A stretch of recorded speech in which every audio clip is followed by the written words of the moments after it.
I'm Amar Gautam. We opened, Amanda Maher, my wife, and I opened the restaurant at the end of November of 2019, so just 4 months ago. Opened exactly actually on November 26th, but the production of the restaurant had been ongoing for about 3 or 4 months. So the food is American. We would say sophisticated comfort food. It is seasonally based, although we haven't changed the season yet because we've, been closed. But and the vibe of the restaurant, I would say we want you to feel very at home. It's got an organic woods and soft colors, and it's very bright during the day when we have brunch going, and then at night we turn the lights down, some music, and just a comfortable place where you could come and have a really great meal with friends. So we were introduced to Share My Meals, I'd say, at the beginning of March, at the beginning of what was supposed to be Princeton's Restaurant Week. We hosted a little event for all the people participating, and Share My Meals was there, and they gave a little talk about who they were and what their mission was. So fast forward 2 to 3 weeks, and we are, Amar and I are having a conversation about closing down the restaurant and doing takeout. We'd already decided that we were going to continue to make family meal, which is the meal we provide for our employees throughout the period that we were closed. And so that way, at least if we couldn't necessarily pay everyone for the duration, we could at least give them a meal. We had planned on that. And then Amar said to me, wouldn't it be great if we could find someone to help? We're already doing these meals. It can't be that much more work to do more. Can't we find an organization to partner with? And I remembered Share My Meals from the couple weeks before. We emailed, and it took off from there. And so now, I'm home with the kids most days now. We have the 3 kids at home, but Amar is there every day making meals and helping to prepare and get out the meals for Share My Meals. And we're also doing Princeton Nursery School on Wednesdays. We're doing that as well.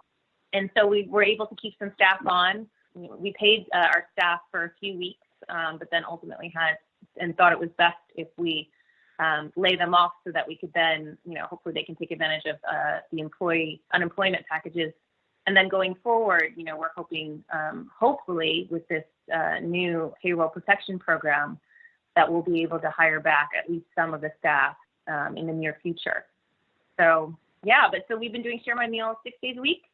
Yeah, we started off with just, I think, 50 meals. And then we moved to 75 meals. And then I think about a week ago, we're now up to 100 meals 6 days a week.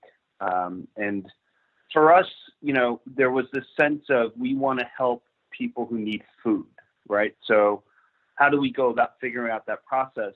And, it gets complicated. I don't know how to figure that out. And then Amanda, obviously, a bell went off in her head and she thought of you guys, and we went to your website.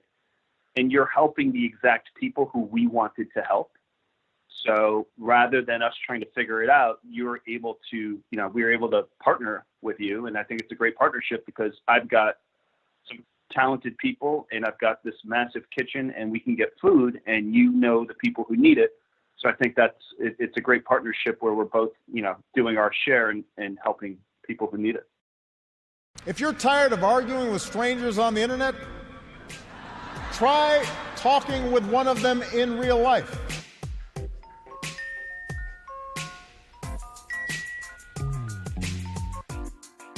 Welcome to Back in America, the podcast.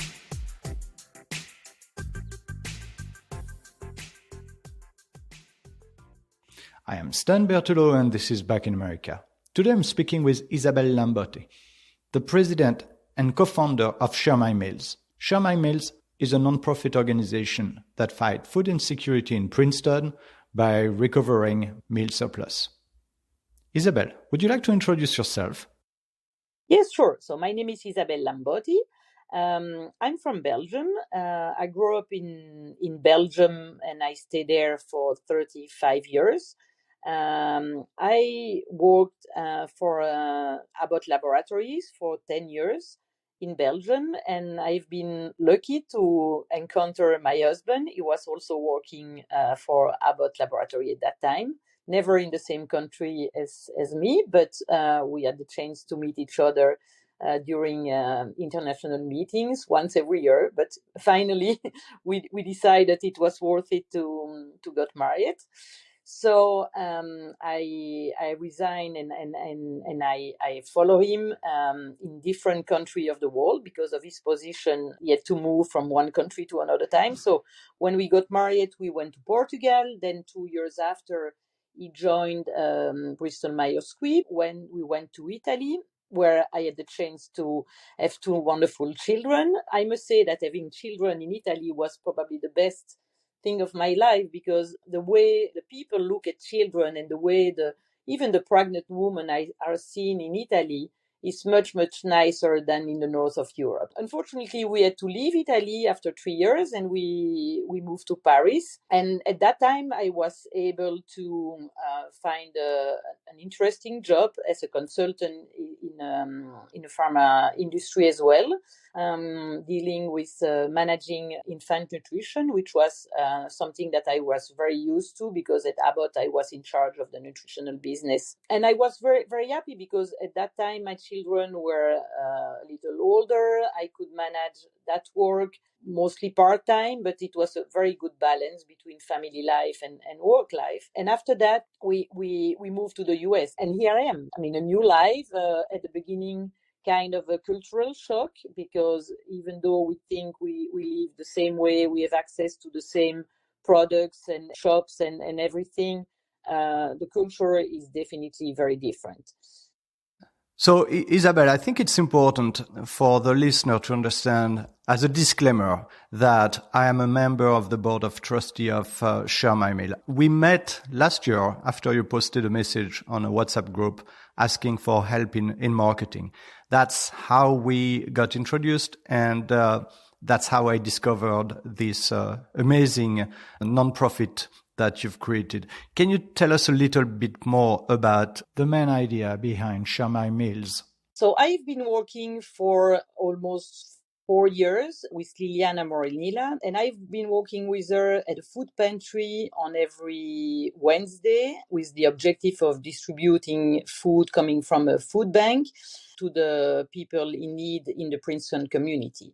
By doing that, I've had the opportunity to meet this community, to understand that they were really in need for food. We have seen more and more people in need.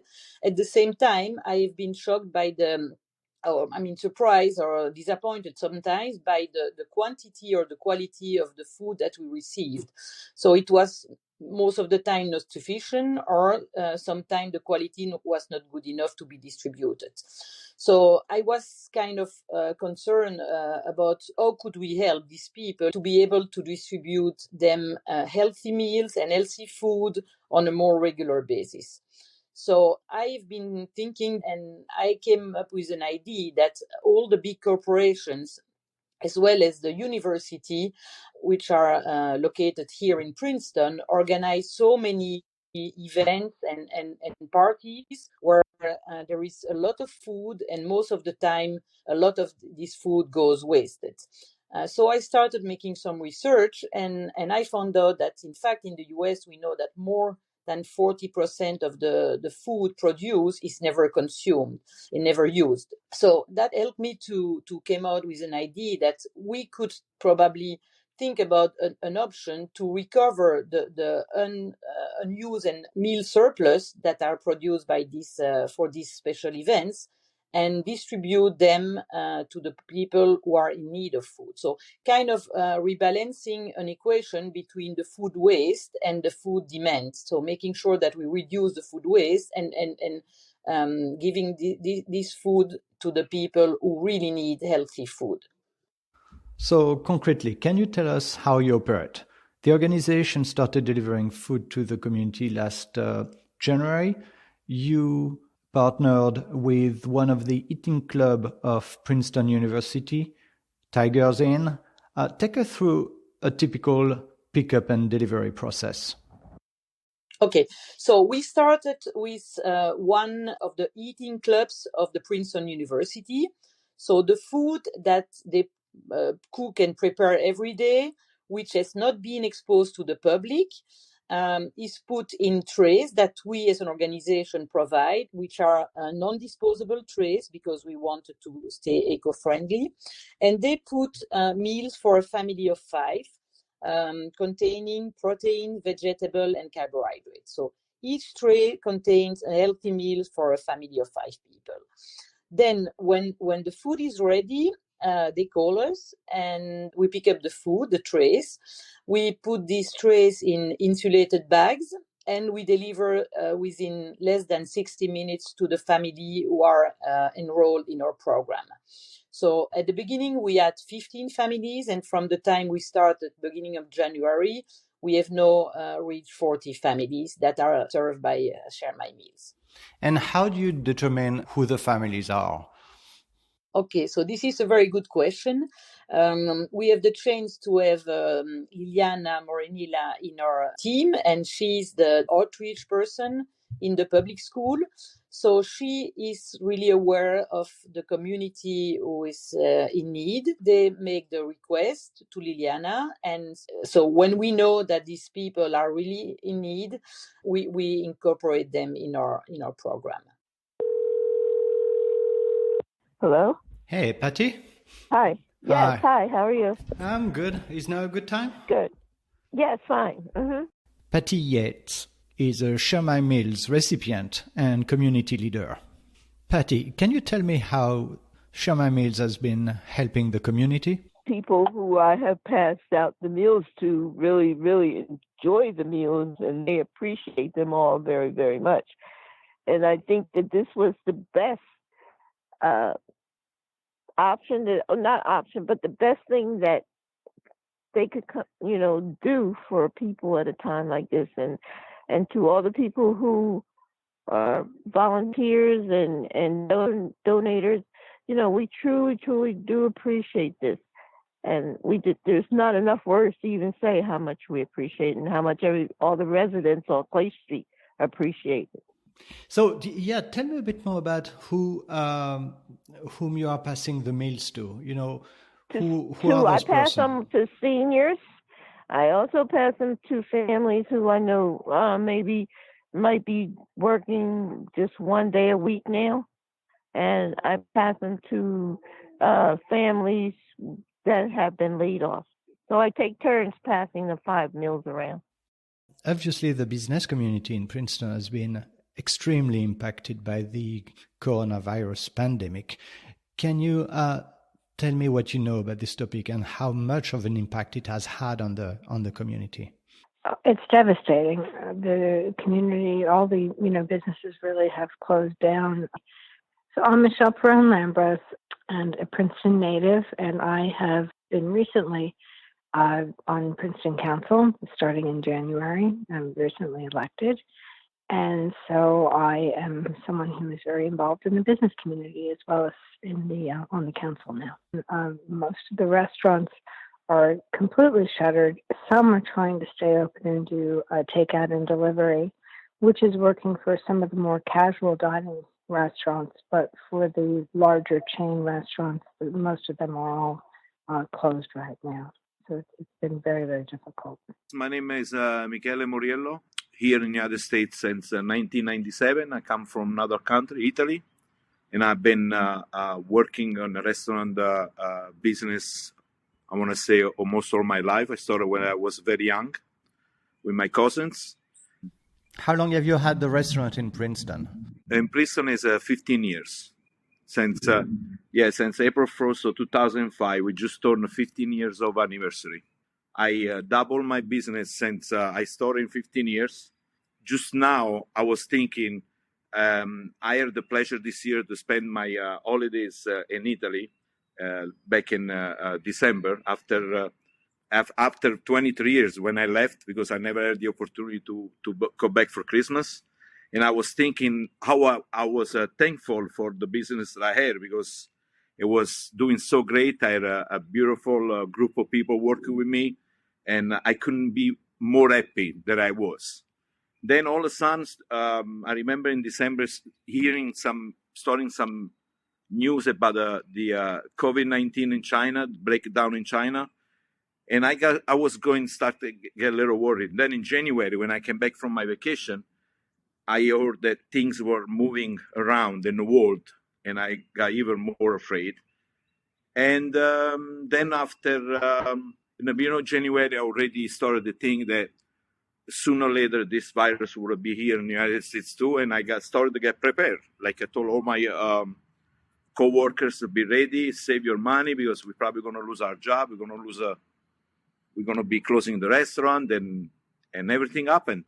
So what I did after that, well, I closed my restaurant, but I couldn't just sit down and look around what's going on. And what I did, I am trying to help other people. There are two co-workers that take the challenge with me. All three of us promise ourselves that we'll never be in contact with other people. That's why I try to stay away with everybody. My restaurant is locked. Nobody's allowed inside. And we're just moving on. Every day we go to the restaurant. We cook for approximately 150 people. I'm also helping the 25 doctors that are working in Princeton Hospital. Before this all lockdown, we had a few exposure to the public. We had been invited to some meetings where we had the opportunity to present, share my meals and our activities and operation. So when the lockdown came out unexpectedly, we have been contacted by some restaurant or some of the farm in the area, asking if we were interested to recuperate their food surplus. So for a couple of weeks, we have been recovering all the surplus of these different generous donors. And we have been offered by two restaurants in Princeton, La Mezzaluna and the Meeting House. They offer us to cook for free by using their stocks of food. And that was a good option for them to make a donation to the community, but at the same time, to continue to pay some of their staff members. That was the first step, the first phase of the COVID crisis, which was kind of very easy in one sense because it didn't cost us anything. So the thing is that after a while, they ran out of inventory, so they didn't have any food surplus in their fridge. We had anticipated that, and we have negotiated with them the option of cooking for us to continue to provide the same quality of service and the same healthy meals every day to the family that are in our program by paying them a fixed amount of money, which is $5 per meal, in order to continue with the program. And we have been also very lucky because here in Princeton, we have been helped by so many individuals, and also we are also connecting with a big organization and foundations, and we received quite a lot of support from them as well. So the idea, if I understand it properly, is that through the donation that Share My Meal receives, we are going to be able to pay the restaurant that are working with us, not only to cook their meal, but also to pay a limited amount of staff, right?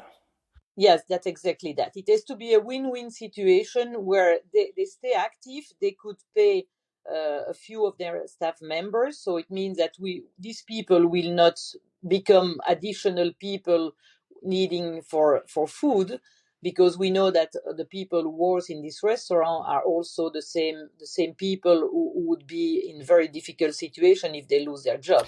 So how do you make sure that with this COVID-19 pandemic, you keep on operating without endangering not only your volunteers, but also the member of the community you serve? Yes, and that's very key. And I'm glad that you asked that, because it's for us a top priority. The volunteer goes alone to the restaurant, which has prepared the trays on a table. So there is no contact with the people in the restaurant because the trays are waiting for us and we know exactly at what time. So there is no waiting time. So the volunteers put the trays in their insulated bag and then in their trunk. They drive to the families where that has been assigned to them, and they put the trays in front of the door, usually on a chair or on a small table, without knocking at the door or without any contact with the doorbell or anything. When the tray has been delivered, the volunteer goes back to his or her car and call the family saying that the food has been delivered. At that time, the people can open the door, take the food and the trays, and close the door. And then the volunteers go away, making sure that he has seen the family taking the food. So this is truly safe. And I must insist also that our volunteers are wearing gloves and masks. Okay, good. Are you looking for more volunteers at the moment? I would say yes and no. My response is quite ambiguous. I would say that at the beginning, we were so concerned about the virus and the type of restriction and precaution we have to take. So we were kind of afraid to include too many people. But now that we see that the process is really safe, and that, we have taken all the precautions, we could definitely incorporate more volunteers. And also we have made sure that the route that they have to follow is really well organized, in the sense that when they go, they always use the same route and they go in the same neighborhood, so they don't waste too much time. And usually we try not to ask them to deliver to 6 families in one delivery. Okay. How long does a delivery typically take? So ideally, it wouldn't have to take more than 30 to 40 minutes. Okay. There are many organizations and charities in Princeton. What synergy with other charities have you developed?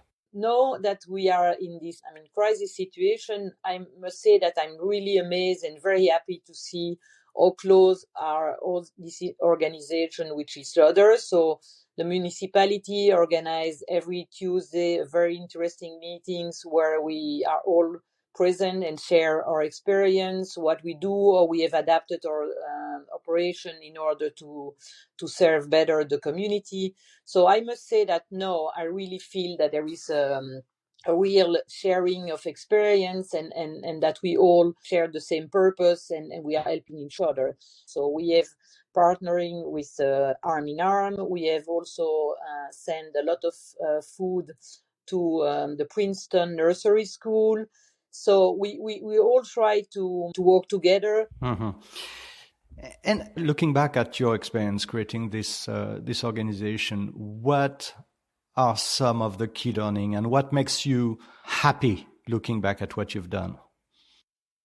The first thing is I feel and I see that it's really useful. So that's the first motivation. I'm very glad to see that there is very good reaction of the community who wants to help by giving time or giving money. So that's a proof that it's not just a good idea on the theoretical aspect, but also a good idea on the reality. So this is definitely something that's important. The other thing is more probably spiritual. I don't know if I can say spiritual, but I like to be useful and I like to do something for other people. My children, no, they don't need me as much as before. And I think I have a lot of energy. I have a lot of ideas. And I think that's for me the only way to feel, useful. And I need to have a purpose in my life. Otherwise, I depress. Okay. And finally, and I just have 2 more questions for you, Isabelle, is what do people sometimes don't understand about Share My Meals? What they probably don't understand, it's maybe the difference between Share My Meals and other organizations. And obviously what I see as the main difference is that we provide meals, healthy meals, and that we provide it at home and that we provide it for a family. So it's really a community program, and the sharing is also something important, because what we really wanted to create at the beginning, it's a movement. It's not something that just go from one one place of town to another one. It's really to get the people involved, like the volunteers, like the donors. Yes, we wanted to create a movement, and I think we are, in a good position to reach that objective. Okay. And finally, the last question I always ask back in America is, what is America for you? What is America for me? So when I came to America, it was supposed to be a short-term experience. But when I understood that America was not just an experience of 2 years, but an experience of maybe a permanency, it was a way to reorganize my life. So that gave me the incentive to really think about what I wanted to do and the way I wanted to do. So in my previous career, when I was in charge of nutrition for pharmaceutical laboratories, I was doing marketing and sales and business. And this was at some point of my life, and especially because my husband was making a wonderful career, I thought that I had to think differently and to put my energy in something different. So we have been lucky at that time. We made a trip to India, and I really fell in love with the foundation that we visit over there. Foundation that provide after-school program to underprivileged children in Rajasthan, in a small town in Rajasthan. So when I came back from that trip, I really started thinking about how I could help remotely this organization, the Tushita Foundation. That was really the start of my new life. I did that for 6 years, and that has really changed my life and changed my philosophy of life and what I had to do at this point of my life. I reached an age where I really wanted to be, to have a purpose. And the time that I dedicated to the Tushita Foundation was, and is still, because I'm still involved and very active with the Tushita Foundation, it's really something that really gave me the kick for a new orientation in my professional life. Because I can say, even though it's volunteering, the rules are always the same. You have to have a good networking of people. You have to have good ideas and be able to implement these ideas. Like for the Tushita Foundation, because we have both scientific backgrounds, my husband and I, we decided to organize every year health camp for the children. So we have 300 children at the Tushita Foundation. And so we check their general health status every year. At the same time, for the foundation, I'm the connection person with the American University to recruit volunteers. And because we have volunteers that dedicate more than 10 months over there, we have very selective and high demanding program. So it takes a lot of my time. But from the time I got involved in the Tushita Foundation, it really gave me a new style of life. I have been also much more in touch with the Indian community. And when I say that America gave me this new start, I must say that even more right now with the Share My Meals initiative, I feel that all my skills, the one that I've developed during my real professional career in the pharma industry, are very useful in this structure, because we had to create a business plan. We are to make sure that we are financially sustainable, to work as a team. And in the team, the wonderful thing is that everybody has his own skills and really well adapted to the project that we have developed. So it's a wonderful teamwork, and I really thank all the people who jump into the project with me, because without them I couldn't do anything. Thank you so much, Isabelle, and congratulations on your work. Thank you very much, Stan. It's a pleasure to work with you. Thank you.